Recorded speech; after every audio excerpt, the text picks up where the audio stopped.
Okay.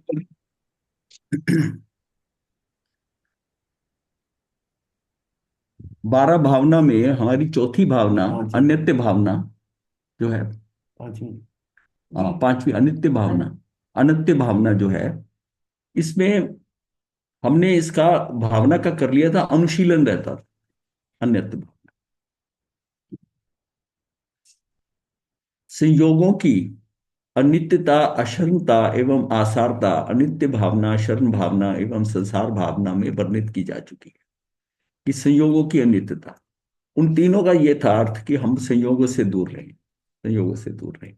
अभी तक हमने इसमें क्या जाना था? कि जैसे कबीर के बारे में जाना था कि कबीर ने कहा था कि धन का ढेर लगाना और रिश्तों को जोड़ना ये व्यर्थ है, ये व्यर्थ है। दूसरा ये है कि शरीर को आप कितना भी अच्छा संभाल के रखें, उसमें अच्छे से अच्छी चीजें डालें, शरीर का ध्यान रखेंगे तब भी वो बिगड़ रहा है। और जितना डाल रहे हो तो उसमें से निकलेगा क्या? भांति भांति के मल निकलेंगे। कुछ चाहे कितना भी उत्कृष्ट उसमें डाल दो आप, निकलेगा तो मल। और उसकी हम कितनी जो है संभाल कर रहे हैं, कि उसका एंड रिजल्ट क्या है, वो अपने हिसाब से चल रहा है। तो इसका मतलब है कि शरीर से जो हमारी आसक्ति है, शरीर की आसक्ति, वो दूर दूर। एकत्व भावना में यह स्पष्ट किया गया है कि कोई भी संयोग सुख दुख के साथी नहीं होते, संपूर्ण सुख दुख जीव अकेले ही होते हैं। और जब अन्यत्व भावना में ये समझते हैं कि परमार्थ से विचार करें, आत्मा शरीर आदि सर्व संयोगों से अत्यंत भिन्न ही है। कुंद कुंदाचार्य लिखते हैं इसमें कि 12 अनुव्याख्या में, की गाथा 23 है उनकी। तो ये इन्होंने कुंद कुंदाचार्य ने इनमें 12 भावना में 91, 91, 91 गाथाएं लिखी। तो उसमें आता है कि आत्म ज्ञान दर्शन स्वरूप और शरीर आदि सभी बाह्य पदार्थ इससे भिन्न है। इस प्रकार चिंतन करना अन्यर्थ भाव। मतलब ये क्या है कि अन्यत्य भावना जो है ना, ये समझने से लिए जो भेद विज्ञान है ना, वो पुष्ट होता है। स्व और पर, स्व में क्या है? स्व में मैं आत्मा को लूं। कई बार जब स्व में लेता है ना, तो ये शरीर समेत अपने को स्व ले लेता है, बाकी को अन्य। ये तो बड़ी जल्दी समझ में आ जाता है कि ये सब अन्य है, ये मेरे से अलग है, पर मैं इससे भी अलग हूं। तो वो जो समझना है ना, और उस तो कि ये मेरे साथ ऐसा है तो मेरी इसमें आसक्ति है, आसक्ति है। मैं इससे अपने को भिन्न नहीं मान रहा, दूसरों से अपने आप को भिन्न मान लेता हूं। इतनी तो समझ आ जाती। लेकिन ये जो है ना, ये समझ में अगर आ जाए तो भेद विज्ञान पुष्ट होता। आत्मा ज्ञान दर्शन स्वरूप और शरीर आदि सभी बाह्य पदार्थ इससे भिन्न है। इस प्रकार चिंतन करना अन्यत भावना है। इसी प्रकार का भाव कार्तिकेय अनुप्रेक्षा की गाथा 82 में व्यक्त किया गया है। कार्तिकेय जो है थे, उन्होंने भी अनुप्रेक्षा के ऊपर एक ग्रंथ लिखा है, कार्तिकेय अनुप्रेक्षा। कार्तिकेय, कार्तिक, हाँ।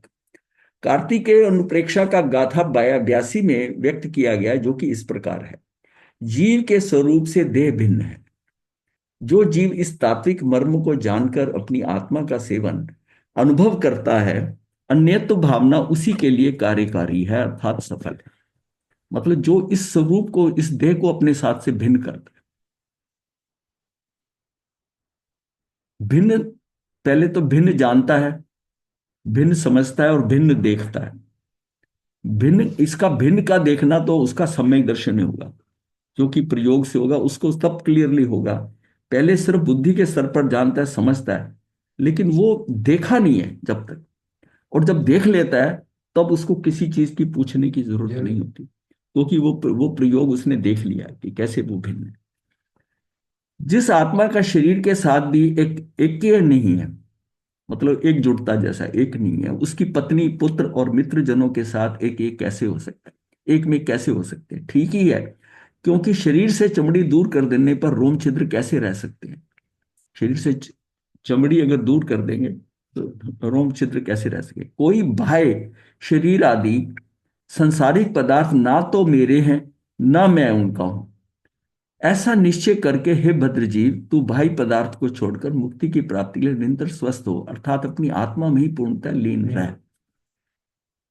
जब तक हम ये नहीं समझते कि ये सब अलग हैं, ये कब कर सकता है? कि जब ये समझे कि ये घर, ये संसार मेरा नहीं। ये जिनके साथ मेरा संयोग हो रहा है, ये सब मेरे सहयात्री हैं। मैं इस लोक में अतिथि हूं। अतिथि होता है ना, तो उसका वो मेल मिलाप, वो वहां रहते हुए भी अतिथि जो है ना, जिस परिवार के साथ रह रहा है, अपने आप को अलग ही समझता है, किसी कार्य में दखल नहीं देता उनके, और जो मिलता है उसको स्वीकार भाव से लेता है। और उसके अंदर भाव क्या होता है? मैं तो कुछ दिनों का हूं इनके पास, तो मुझे क्या दिक्कत है? हाँ, नहीं पड़ेगा उसमें। एक अतिथि कहीं गया हुआ था, तो उसने उसके वहां पर उस परिवार में कुछ झगड़ा हो गया, तो उसके सामने बाप बेटे के अंदर कोई बिजनेस के लिए झगड़ा हो गया। तो उन्होंने अब किसको मध्यस्थता के लिए किसको बुलाया? अतिथि को बुलाया, और कहा कि आप सुनो मेरी बात, ये पिताजी मानते नहीं है बात को, ये समझो। उसने दोनों की बात तो सुन ली। उसने कहा देखो ऐसा है, मुझे मत डालो, मैंने अभी एक हफ्ता और रहना है।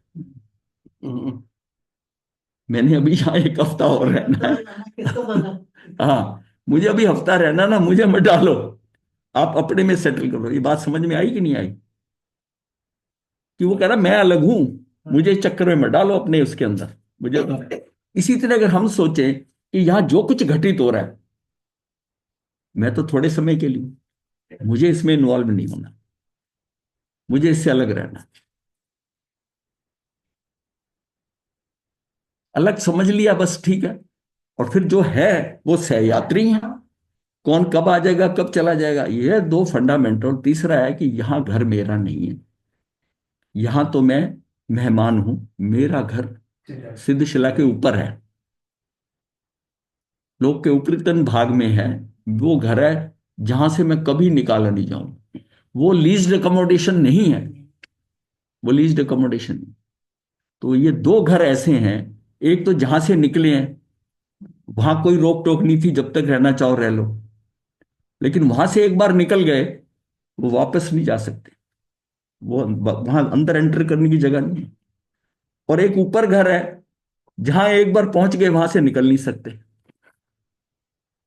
ये बीच के घर जो है ना, ये सारे, ये उसकी लीस्ट को, कुछ पट्टे के ऊपर जैसे जगह मिलती है ना, उतने समय के बाद फिर आपको छोड़ के जाना है। अव्यवहार राशि से निकलने के लिए अपनी इच्छा पर निर्भर करता है। नहीं, ऑटोमेटिक निकलते हैं। हाँ, ऑटोमेटिक नहीं निकलता। जब काल अवधि परिपक्व होती है, कोई हाँ। ना कोई जीव मुक्त मुक्त होता है, हाँ, तो तब वो निकल पता के लंबा आता है। लगता है। पर वहां कोई रोक नहीं रहा ना। हाँ, कोई रोक नहीं है। कितनी देर मर्जी रहो, पता नहीं हम कितना रहे होंगे और कितने हाँ। पड़े हैं वो रह रहे हैं वहां पर। वो बात अलग है कि पर वहां से निकल कर दोबारा वहां एंट्री वापस नहीं नहीं है, एंट्री नहीं। वहां नहीं। और वहां एंट्री है जो ऊपर एंट्री है, वापस वहां नीचे से को। वापस नहीं निकल सकते। ये पक्के घर हैं जहां से आपको कोई निकालेगा नहीं। निकालेगा नहीं। परिस्थितियां कैसे, नीचे से तो फिर भी कोई मौका ऐसा आ जाएगा, अवसर आ जाएगा कि आप निकल निकलना जाओ, पड़ेगा। वहां से निकल नहीं सकते। निकलना पड़ेगा नहीं है, नीचे भी सारे नहीं निकल पाएंगे। वो अक्षय भंडार है, उसमें कुछ ऐसे ही जो हमेशा रहेंगे ही रहेंगे। रहेंगे। था ही है। इस लोक में भी जो आ गए हैं वो सारी मुक्ति के नहीं है, कुछ रहेंगे। खाली कोई जगह नहीं होगी, खाली कोई जगह नहीं। ये जो सिस्टम हो रहा है ना भरपाई का, ये बड़ा प्रैक्टिकल सिस्टम है कि 6 महीने और 8 समय में 608 ही मुक्त होते हैं। ये व्यवस्थित है कि 6 महीने और 8 समय में। 6 महीने 8 समय क्यों?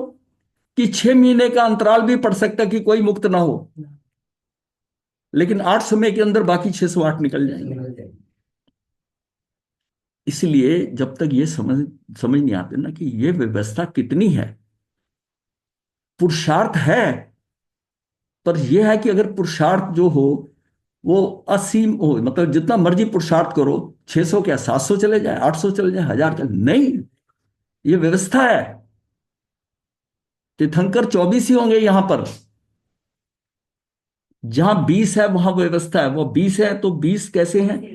कि 20 एक ही काल में जन्मे हैं, उसी समय उनका दीक्षा होती है, वैसी 20 रहते हैं। फिर 20 का लॉट अगला है। मतलब उनके वहां पर भी महाविद्य के अंदर जो 83 हैं, 20 20 के, यानी 1660 जीव जो भावी तीर्थंकर है वो ऑलरेडी जन्म ले चुके हैं, और एक एक उसके 1 लाख पूर्व के हिसाब से वो बाहर आकर वो दीक्षित होते हैं, वो उसकी पर्याय होती है, वो मुक्त इकट्ठे होते हैं, दूसरा बैच आ जाता है। जब इनका 84 लाख पूर्व होता है तो उनका 83 लाख पूर्व वाले आगे आ जाते हैं। फिर क्यों नहीं व्यवस्था समझ रहे? व्यवस्था जब कहते हैं हम तो लोगों को संदेह होता है कि ये व्यवस्थित नहीं है। क्यों कहे जा रहे व्यवस्थित? पुरुषार्थ नहीं। पुरुषार्थ एक अलग चीज है, आप जितना भी पुरुषार्थ करोगे पर उसकी जो सीमा है कि वहां तक है। नियति के हाँ, आपको मतलब पुरुषार्थ करते हो तो 608 में आप आ सकते हो, पर ये इस व्यवस्था में ये बस समझो कि हम 608 से ऊपर चले जाएंगे, मैं 25वां तीर्थंकर बन जाऊंगा, मैं 13वां चक्रवर्ती बन जाऊंगा। ऐसा नहीं है, ये व्यवस्था है सारी। और यहां तक वर्णन आता है कि एक एक मतलब एक इंद्री, बे इंद्री, 3 इंद्री, 4 इंद्री, ये जो जीव हैं इसमें भी पूरा सिस्टम है। एक प्रमोट होता है सारी लाइन हिलती है। एक मोक्ष जाता है वहां से तो निकलता ही है, और एक जो है ना उसका सम्यक दर्शन में जाता है, एक कृष्ण पक्ष से शुक्ल पक्ष में जाता है, और एक जो है ना वो चर्माव्रत में आता है, अचर्माव्रत में आता है, चर्माव्रत से अचर्माव्रत में आता है, आज उल्टा इसका, अचर्माव्रत से चर्माव्रत में आता है। इसका मतलब जैसे डिपार्टमेंट में होता है ना, एक टॉप एक ऊपर रिटायर हुआ तो जैसे प्रमोशन होती है, इसका मतलब सिस्टम व्यवस्थित है, ये सब व्यवस्थित है। मतलब नामी जो विजय है हाँ नाम के क्षेत्र में, हाँ तो हर एक विजय के 6 खंड है। हाँ।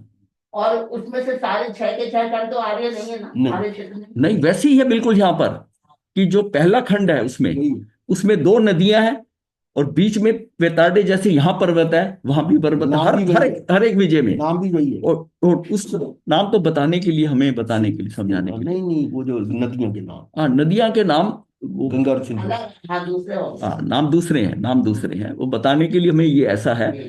क्योंकि एरावत में नाम डिफरेंट है, हाँ डिफरेंट। डिफरेंट है। तो बस यह है कि यही वो 2 तरह की नदियां हैं, और बीच में वेताड़ पर्वत जैसा पर्वत है, वो वैसे ही 6 खंड बनते हैं। मतलब कहाँ तक व्यवस्था है?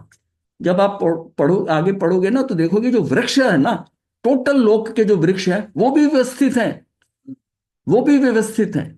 गिनती के नदियां भी व्यवस्थित हैं, इसमें से 7,000 नदियां इधर है तो 7,000 नदियां हैं। 5,32,000 हाँ, कितने वो है वो सारा जो है ना वो नदी, वो सारा सिस्टम जो है ना, नहीं 14,000। तो ये अगर व्यवस्थित ना हो और ये रैंडम चल रहा हो तो कितना कंफ्यूजन हो जाएगा, हलचल मच जाएगी। क्योंकि कोई कंट्रोलर है नहीं, कोई ऊपर से है नहीं।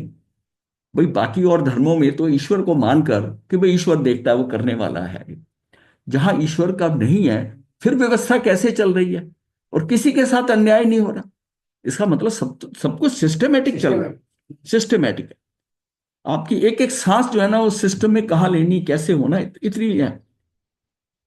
तो ये सारी चीज समझकर आप ये देखिए ना, मतलब ये समझिए कि हम इंडिविजुअल जो है ना एक छोटे छोटे कंप्यूटर हैं, हम भाव करते हैं, कुछ करते हैं, मतलब हम इंडिविजुअल इंडिपेंडेंट, मैं अपने कंप्यूटर पे कुछ कर लूं, पर इसका डाटा ना एक सुपर कंप्यूटर में जाता है, वो उसको फाइनलाइज कर देता है कि सिस्टम में क्या है, मैं जो चाहता हूं वो मुझे कब मिलेगा, कैसे मिलेगा, या मुझे नहीं मिलना, किसको मिलना है, वो सिस्टम में है, वो व्यवस्था में पड़ा है कर्मों के साथ। क्योंकि मेन कंप्यूटर जो है ना वो कर्म सिद्धांत का है, मैं जो चाहता हूं वो मुझे उसी समय वैसा मिल जाएगा नहीं। मेरे क्रेडिट कार्ड में कितने मेरे पुण्य है या पाप, उसके हिसाब से वो सारी व्यवस्था होती है, सारी व्यवस्था है। किसको कितने गुना होकर पनिशमेंट मिलनी है ये भी है, ये भी व्यवस्था है। ये सारी चीज समझने की क्या बात है, इसमें और कुछ नहीं है। इसमें पुरुषार्थ की तरफ से अकर्मण्य नहीं होना, पुरुषार्थ आपका जो होना है वो भी व्यवस्था में पड़ा है, वो भी व्यवस्था में पड़ा है। आपको जो समय महसूस होता है यथाशक्ति वो कर लो, और उतना ही हो पाएगा आपसे। उसको सिर्फ हम जो है ना शब्दों में ले लेते हैं, ऐसे तो क्या हमें कुछ करे ना तो हो जाएगा, भी ऐसे कैसे होगा, आप कुछ ना करें, आप करोगे।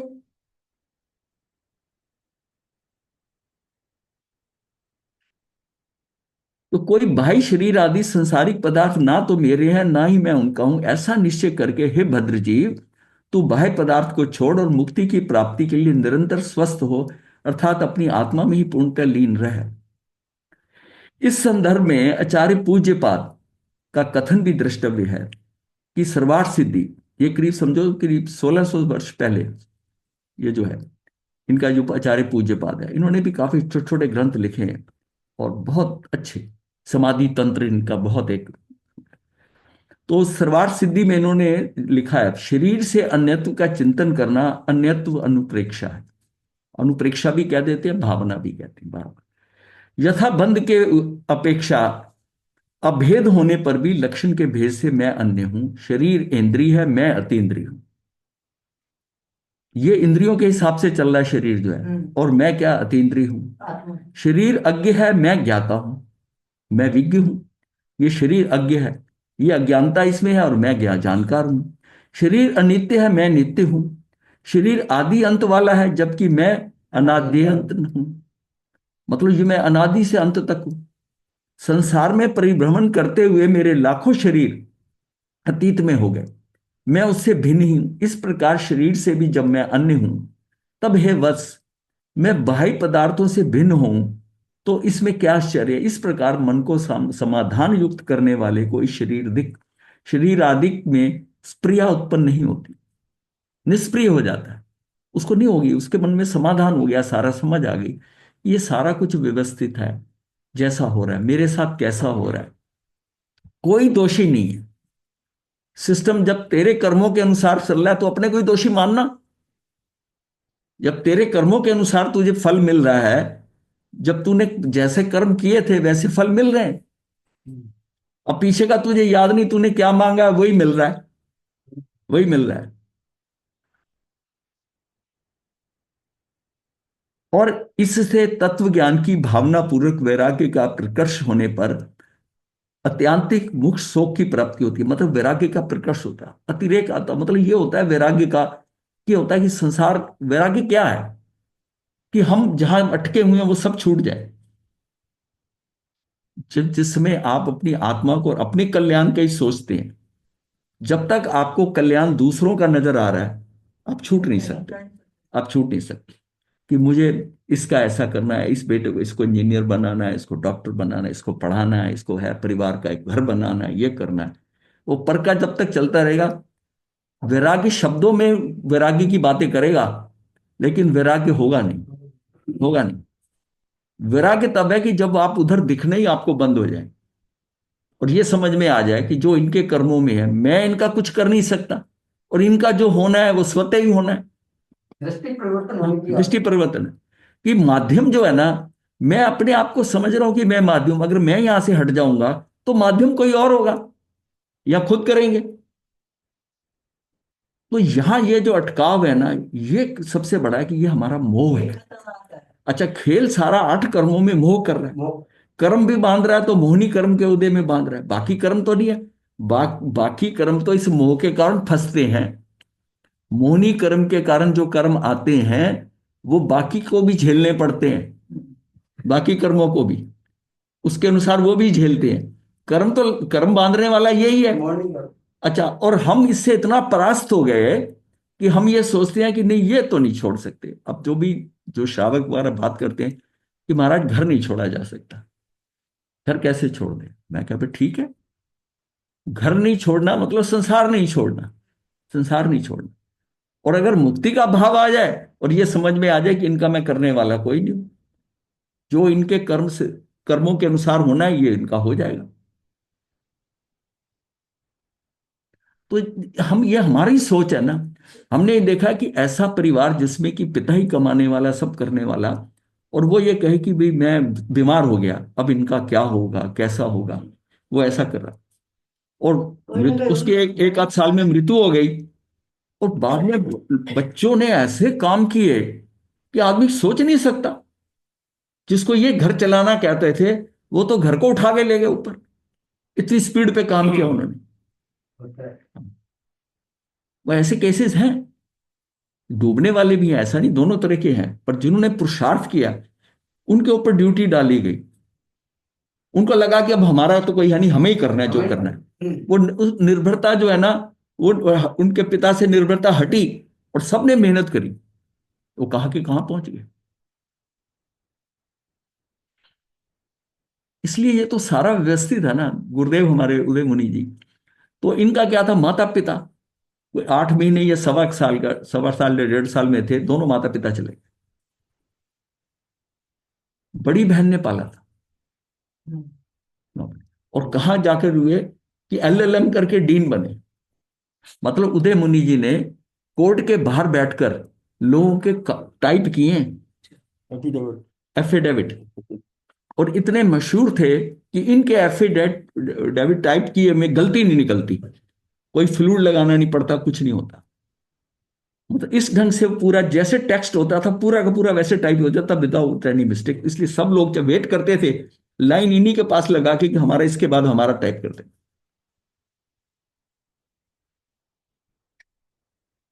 और इससे तत्व ज्ञान की भावना पूर्वक वैराग्य का प्रकर्ष होने पर अत्यांतिक अत्यांतिक सुख क्या है, मोक्ष सुख है। आत्मा का सुख। हाँ, मोक्ष सुख है की प्राप्ति होती है। संयोग अनित्य है, अशरण है, असार है, साथ देने वाले नहीं है।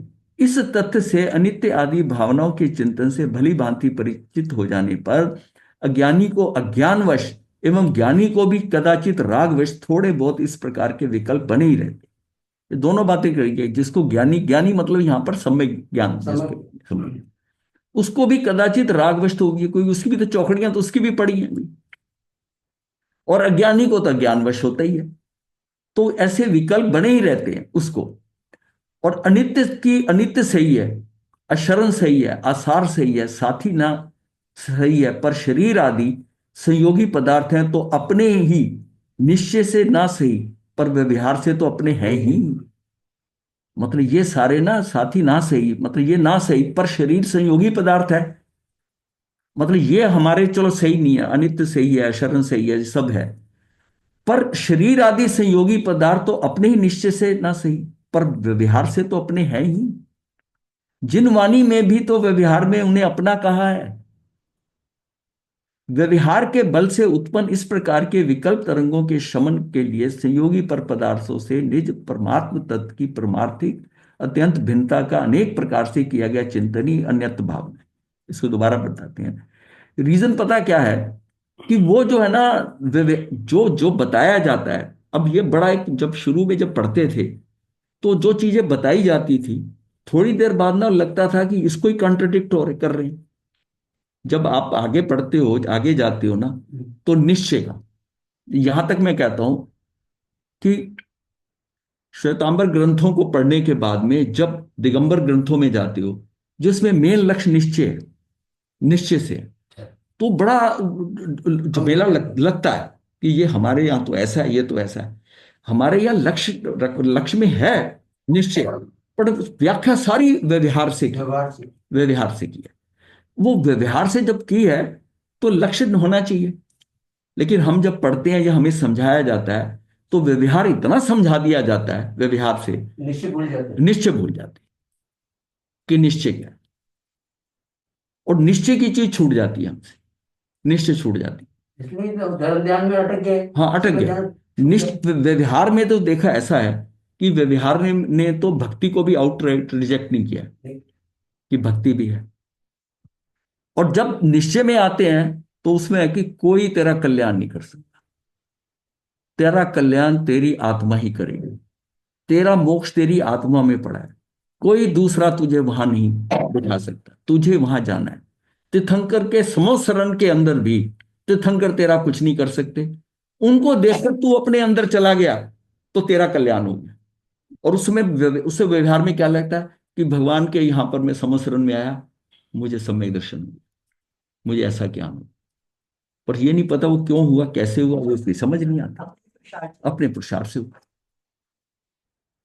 अब ये दोनों चीजें अगर समझ के चलें जब तक, तब तक हमारे यहां कुछ गलत नहीं लिखा हुआ।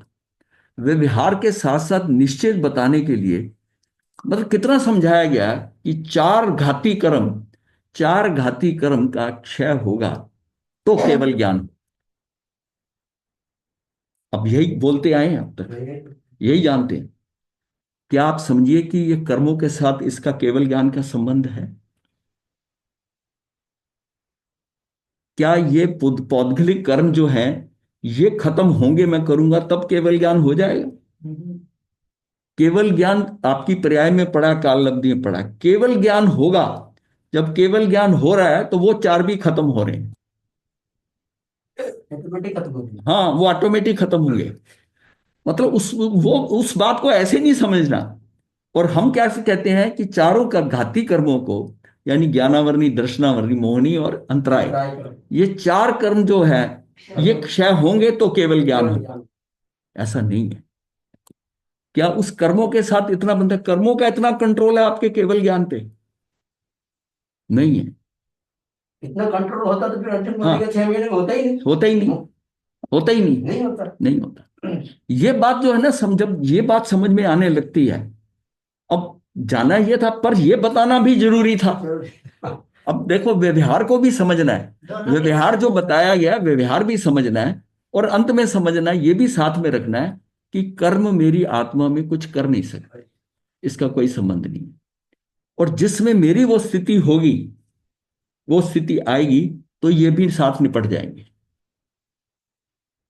इसके लिए तो एक चिंतन आया कि मतलब हमारी हर दृष्टि में आत्मा रहनी चाहिए। हाँ, चल रहे हैं तो आत्मा, हाँ, देख रहे तो आत्मा, साधु बन रहे तो आत्मा, समय कर रहे तो आत्मा, चल हाँ।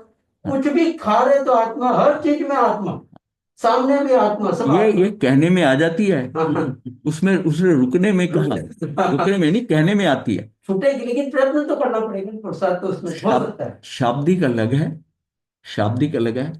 अब जब वो खड़ा होकर अर्जुन माली ने कहा कि मैं दीक्षा लेना चाहता हूं, उसने कोई शास्त्र पढ़ा था? उसने नॉलेज थी उसे आत्मा की? व्यवस्था में पड़ता है। पढ़ा था? वो खड़ा हुआ कहता कि मैं दीक्षा लेंगे। और जो ज्ञानी थे, जो लाइन में खड़े रह गए। वो जो उनको साथ में लाए थे, वो रह गए। शरणोपासक सुदर्शन, वो बैठे रह गए, वो बैठे रह गए, वो खड़ा हो गया। अब ये व्यवस्था कैसे पड़ी थी? एक खूनी आता और वो खड़े होकर कहता है, और उसको वहां आकर प्रवचन सुनकर ही सम्यक दर्शन हो गया। सम्यक दर्शन हुआ तो उसको सारा चीज क्लैरिटी उसी टाइम करके कि मैं दीक्षित होना चाहता हूँ, दीक्षित हो गया। और 6 महीने के अंदर कार्य कर गया। समय दर्शन तो सुदर्शन को भी तो था ना।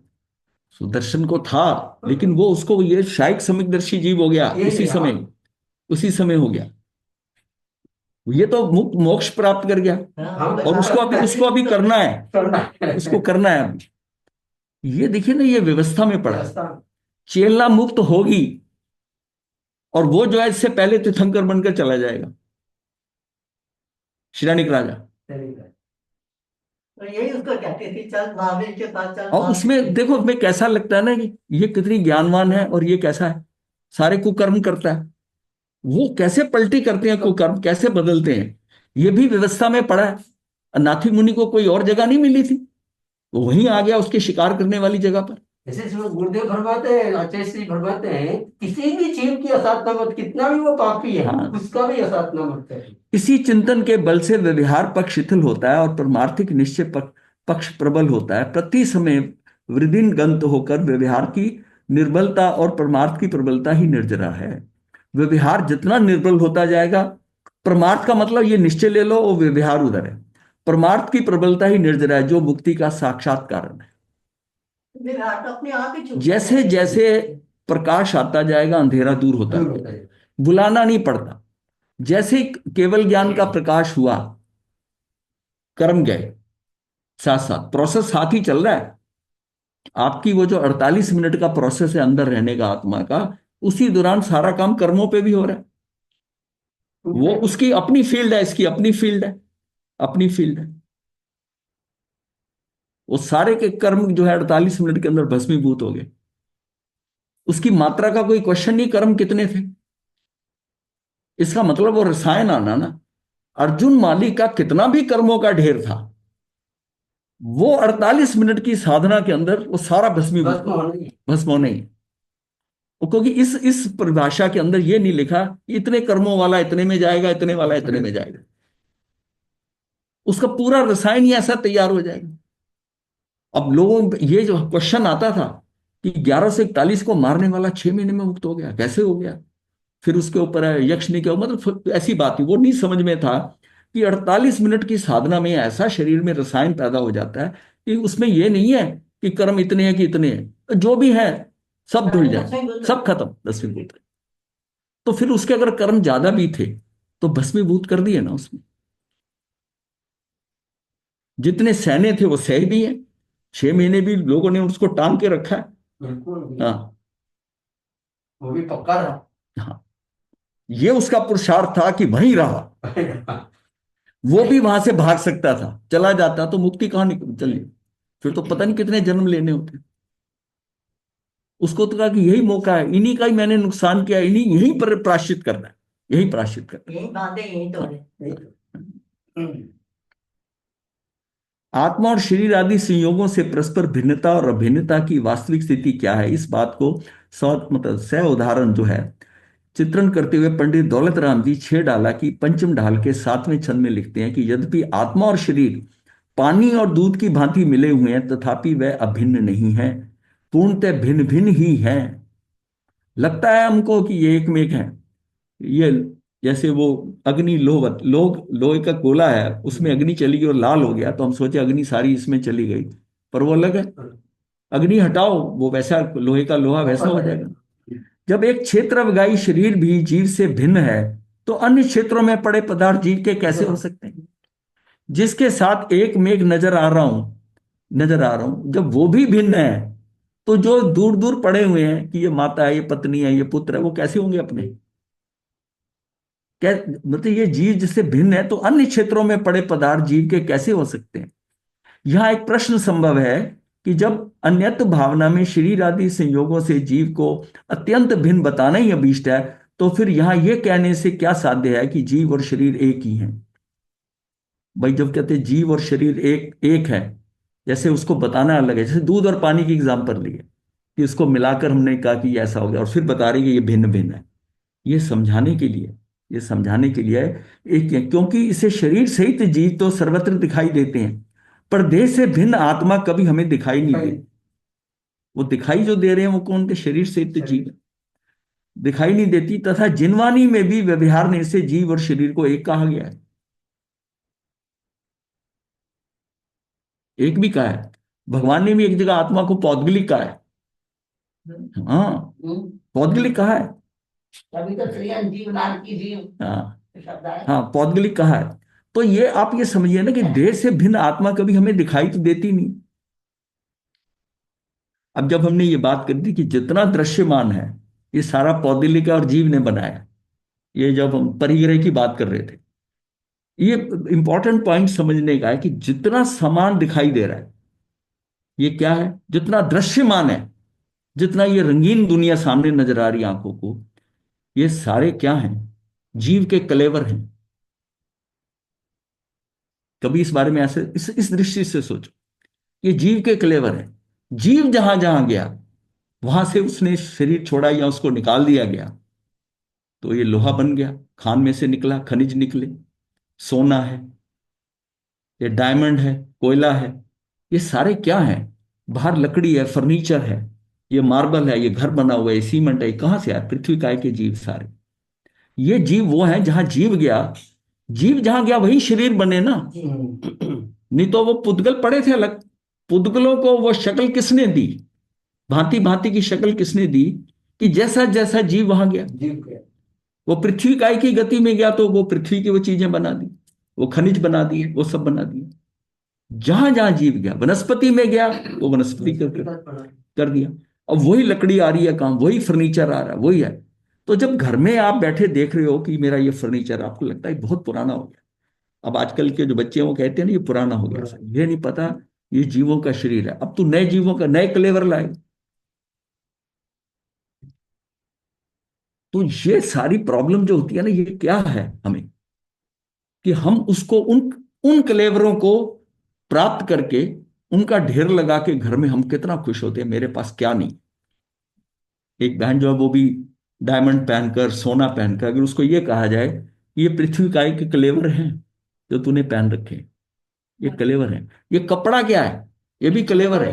कपास ही है। हाँ, ये कलेवर है उसका। जीव गया था तो ये बना ना, तो उसका कलेवर मैंने पहन लिया। तो यहां से हम सोचे कि मुझे कलेवर ज्यादा इकट्ठे नहीं करना, नहीं कर नहीं करना कलेवर इकट्ठे नहीं असुचि इसको क्या हैं। असुचि है। मैं कह रहा हूं ये सोचते हुए भी फिर भी कलेवर आते हैं, कई बार आते हमने देखा है, वो कलेवरों का ढेर लग जाता है।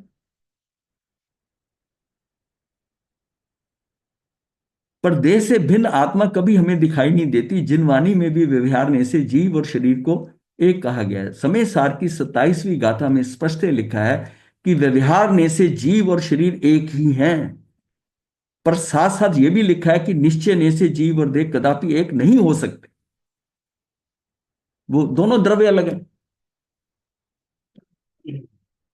अब दोनों द्रव्य अलग हैं तो समझे, मैं ये कहूं कि मैं बोल रहा हूं भाषा, तो बोल रहा हूं ये मैं नहीं बोल रहा। अब आपको एक क्या बात कर रहे हैं, ये भी आप नहीं बोल रहे हो। अरे ये भाषा, ये अलग द्रव्य है, ये अलग द्रव्य है, वो इसका रॉ मटेरियल अलग है। भाषा वर्गना के पुद्गल वो ट्रांसफॉर्म होकर ये शरीर रूपी जो ऑर्गन है ना, ये हारमोनियम का काम कर रहे हैं, वो ऐसी साउंड निकाल रहे हैं, वो आ रहे हैं, निकल रहे हैं। मेरे पीछे से तो सिर्फ भाव है कि मुझे ये बोलना है। बाकी ये कैसे भाषा वर्गना आ रही है और कैसे बोला जा रहा है, कैसे हो रहा है, ये सारा स्वतंत्र है, मेरे अंडर नहीं है। क्योंकि एक द्रव्य दूसरे द्रव्य का कुछ कर नहीं सकता। लेकिन ये बात समझने में कितना समय लगता है। जहां लिखा हो तो ये कैसे हो सकता है, बोलने वाला बोल रहा है इसने मुझे गाली दी, ये जब तक आता है ना कि इसने मुझे अपशब्द कहे, तब हमें नजर आता है कि ये इसने बोला है, इस जीव ने बोला है। अगर अगर हमें ये लग रहा है कि ये जो बोलने वाला है, बोलने वाला है, ये शब्द जो निकले इसके नहीं है, ये तेरे कर्म के उदय के कारण उसकी व्यवस्था में से भाषा वर्गना आई है, ऐसी अच्छी नहीं आई। तेरा कर्म उदय में है तो तेरी वो प्रशंसा करेगा, तू आनंदित होगा। पर इसका कंट्रोल नहीं है, ये शब्द इसके नहीं है, नहीं तो तब आप उसको क्या है, उस माफ कर देंगे। माफ, अब आएगा ही नहीं विचार, ये जो बोल रहा है, ये जो कर रहा है, ये इसका बस नहीं है, ये निमित्त है, ये निर्दोष इसीलिए ये निमित्त है। जो कुछ बोल रहा है, कर रहा है, मुझे नुकसान पहुंचा रहा है, ये सारा कर्मों के अनुसार ये निमित्त बन रहा है।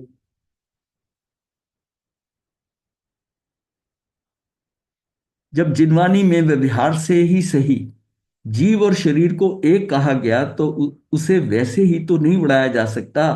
व्यवहार ने से कथित जीव और शरीर की एकता का वास्तविक स्वरूप क्या है, ये बात भली भांति समझे बिना उनकी परस्पर परमार्थिक भिन्नता भी सही रूप से समझ में नहीं आ सकती। जिनवाणी में व्यवहार से सही, व्यवहार से जीव और शरीर को एक कह दिया, व्यवहार से कह दिया, जीव शरीर कहा गया, तो उसे वैसे ही तो नहीं उड़ाया जा सकता ना। हम ये कहें नहीं नहीं ये अलग है, ये अलग, मैं अलग। व्यवहार ने इसे कथित जीव और शरीर की एकता का वास्तविक स्वरूप क्या है, यह बात भली भांति समझे बिना उसका परस्पर जो निश्चय से भिन्नता है वो सही रूप से समझ में नहीं आती। जीव और देह की परमार्थिक भिन्नता समझने के लिए पहले उनकी व्यवहारिक एकता की वास्तविक स्थिति जानना आवश्यक है। शरीर उसकी वास्तविक स्थिति है ना, ये शरीर तो किसने बनाया, शरीर तो मैं ही बनाने वाला हूं ना। भाई जीव ही बनाता है ना, जीव ही बनाता जीव है ना, आया तो फिर जीव आया ना, जीव ने वैसे भाव किए। भाई जीव को देने वाला कोई नहीं ना, जीव ने, जीव केंद्री, जीव ने भाव करे कि ये जो मुझे स्पर्श कर रहा है, उसकी एक स्पर्शनेंद्री थी कि ये जो स्पर्श कर रहा है ये सुखकारी है कि दुख दुख दे रहा है, आता है ना। अब उसको भोजन की भी बात है कि भोजन करना है, तो उसके अंदर दूसरी इंद्री के लिए अंदर से भाव पैदा होते, एक स्थिति आती है, वो उसके कर्म मतलब क्या है, उसका ज्ञान से उसका है कि मुझे अगर ये जो छू रहा है, ये हो रहा है, अब उसको अंदर से तो शुद्धावेदनी है ना, तो मेरी अगर रसनेन्द्रिय आए तो मैं उसको इसको तब इसका आनंद ले सकता हूं। तो उसकी वो इंद्री की जो एक्सपेक्टेशन होती है, अपेक्षा होती है, उससे उसकी वो इंद्री आ जाती। कोई बांटने वाला थोड़ी है, भाव से ही ना भाव से। और जब खाने लग जाता है तो कई चीजें उसको ऐसा नजर आती हैं कि भाई ये सही नहीं खाया, मुंह में डाल लिया, सही नहीं, समझ ही नहीं। अगर चेक करके खाता है तो इसका मतलब है कि इसको नाक भी चाहिए, घ्राण शक्ति चाहिए, वो घ्राण शक्ति आ गई। जब घ्राण शक्ति आ गई तो फिर सोचता है कि ये जो जहां घूम रहा हूं, ये अच्छी फूलों की स्मेल आ रही है, गुलाब की, गेंदा की, तो ये देखूं क्या है। उसको उसको समझ आ रही है ना, घ्राण से अब समझ आ रही कि घ्राण होने से उसको उसको देखने की भाव जागृत हो गया, देखने का भाव जागृत हो गया। अब वो आंखें चाहता है, नेत्र चाहता है, तो उसको नेत्र मिल गए, मिले उसके अपने अकाउंट से है, नेत्र मिल गए। ये वो इंटेंट अंदर भाव आया, नहीं तो पहले भाव ही नहीं उठेगा। जब तक घ्राण नहीं था तब तक उसको देखने का भाव नहीं हुआ। अब घ्राण हो गया तो उसको नेत्र देखने का भाव हो गया। अब देख के जब उसने एक चीज देखी और आनंदित हुआ, तो उसको बोलने सुनने का, बोल तो सकता है तो सुनना भी चाहिए, दूसरे बोलेंगे, दूसरे आनंदित हो रहे सुने, ये कम्युनिकेशन बाद में हुई। तो पांचवी इंद्री क्या हुई? कान मिले, श्रोत इंद्री। तो ये सारा किस कौन देने वाला है? ये सिस्टम में है, सिस्टम में है। और उसकी इंटेंट मेरे अंदर से शुरू हुई है। मतलब कोई मुझे देने वाला नहीं है, जो कुछ मिल रहा है वो मेरे भावों से मिल रहा है। मैं जैसे भाव करता हूं, मैं जैसी इंटेंट देता हूं, वो समय आने पे पूरी होती है। और कुछ भी इंटेंट दे लो, अगर इंटेंट देने से ना इस प्रकृति में कार्य होता तो कभी अभिग्रह फलित नहीं होते। बात समझ में आ गई ना? अभिग्रह कोई भी जिसने अभिग्रह करा हो उसका फलित हुआ है। हाँ, अभिग्रह फलित होता है, हाँ होते हैं। उसमें सिर्फ टाइम फैक्टर ही है, कैसा अभिग्रह किया और आपके कर्म में कैसा है, कब होना है। मतलब ऐसे ऐसे टिपिकल अभिग्रह हैं। अगर आपने वो बेनी प्रसाद जी का पढ़े हो, तो अभिग्रह की किताब है, तो उसमें इतने अभिग्रह के ऊपर पूरी किताब है। उन्होंने भी 13 अभिग्रह किए थे, जैसे महावीर स्वामी ने किया। महावीर के भी 5 महीने 25 दिन लगे ना, 25 दिन लगे। लेकिन वो सारी चीजें कितनी असंभव हैं, अब होने के बाद तो कह रहे हैं, नहीं तो आप ये कहोगे ये कभी पूरी नहीं हो सकती। इसका मतलब ये, इसका मतलब अब उन्होंने किसी को बताया तो नहीं है, उन्होंने भाव किया। आज तो लोग है ना, आज तो कई साधु अभिग्रह करते हैं, पर्ची लिखकर अपने ओगे में रख लेते हैं दिखाने के लिए। उसमें तो ना लेखन का ना कुछ ऐसा चक्कर था ही नहीं। कहते मतलब उनका पूरा उन्होंने किसी को दिखाना थोड़ी था, भाई अंदर से भाव किया, वो कर लिए, और उसके बाद वो पूरा हो गया। व्यवस्था में पड़ा था, उनका कल्याण होना था चंदन वाला का। जीव और देह की परमार्थिक भिन्नता समझने के लिए पहले उनकी व्यवहारिक एकता की वास्तविक स्थिति जानना आवश्यक है, अन्यथा व्यवहारिक एकता ही तात्कालिक उपयोगिता के साथ साथ स्वाभाविक भिन्नता का भी भली भांति परिचय प्राप्त नहीं होगा, परमार्थिक प्रयोजन की भी सिद्धि नहीं होगी। अतः देह और आत्मा की परमार्थिक भिन्नता के साथ साथ व्यवहारिक एकता का ज्ञान भी आवश्यक ही नहीं, अनिवार्य है। व्यवहार के ऊपर पूरा जोर दिया है। भगवान महावीर स्वामी के उसके केवल ज्ञान में झलक रहा था चंद्रमाना में। वो कहाँ केवल ज्ञान था तब, कहाँ, वो तो पहले की बात है, पहले की बात है। ये भी तो हो सकता है ना मुद्दे, हाँ, वो बात व्यवस्था में पड़ी थी तभी तो उन्होंने अभिग्रह नहीं किया, होता तो व्यवस्था में ही है। तभी अभिग्रह किया वो उन्होंने। व्यवस्था में पड़ा है कि उधर से उसके कर्म भी तो होने चाहिए ना, कि सिर मुंडाए, उसके साथ जो भी हुआ, माता की मृत्यु हो गई, वो आई बाजार में बिकी, ये सारा कुछ जो हुआ तो वो भी उसके कर्मों, वो भी अन्याय नहीं। वो व्यवस्था में था तो अभिग्रह किया। तभी मैंने कहा ना, एक मास्टर कंप्यूटर है, आप कुछ कर रहे हो वो अलग चीज है।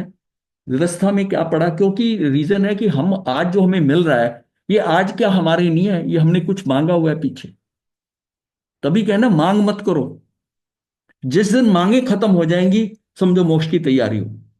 हम हर हर भव में हर जगह हमने कुछ ना कुछ मांग लिया, और हमने मोक्ष नहीं मांगा उस समय।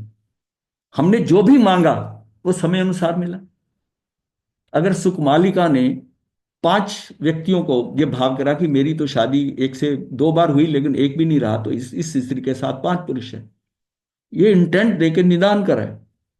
अब जो निदान करना है ये भी तो अपने भाव से है ना, वो पूरा होता ही है। मोक्ष मांगना तो पर्याय नहीं है। भावना मोक्ष भरना पर्याय है। मोक्ष क्या पर्याय है? वो क्या है आत्मा आप, कल्याण, वो आपका अंतिम स्टेज है। हाँ अंतिम स्टेज है। हाँ तो ठीक है, तो आप मोक्ष नहीं एक्सपेक्ट करते? मोक्ष मांगना क्या इच्छा करना है? भाई मोक्ष का लक्ष्य रख के ही आगे बढ़ते हो। हाँ, लक्ष्य लक्ष्य तो आत्म कल्याण। आत्म कल्याण क्या दो, मोक्ष क्या दो, एक ही बात है। अब शब्दों में रहोगे तो बात अलग है, शब्दों में अटके रहोगे। शब्दों में अटके रहोगे। मतलब यह है कि मुझे निवृत्त होना है, ये ले लो। अब आप निवृत्त नहीं होना चाहते तो आप प्रवृत्ति कर दो मुझे ये मिल जाए, मुझे गाड़ी मिल जाए, तो आपका जैसे क्रेडिट कार्ड में पैसे आएंगे गाड़ी मिल जाएगी। आपको मुझे कोठी मिलनी है, कोठी है, बिजनेस हो जाए, ऐसा हो जाए। जब आपकी मांगे खत्म हो जाएंगी और पिछला जो मांगा हुआ है वो खत्म हो जाएगा, तो काम खत्म हो गया ना।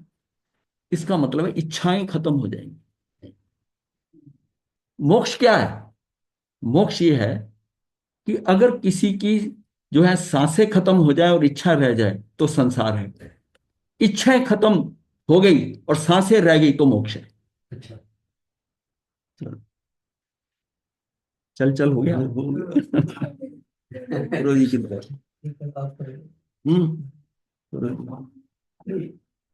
गला खराब होता था, हाँ? गला खराब आप करो, चलो ठीक। गुरुदेव की आज्ञा से चतारि मंगलम अरिहंता मंगलम सिद्धा मंगलम साहू मंगलम केवली पनतो धम्मो मंगलम।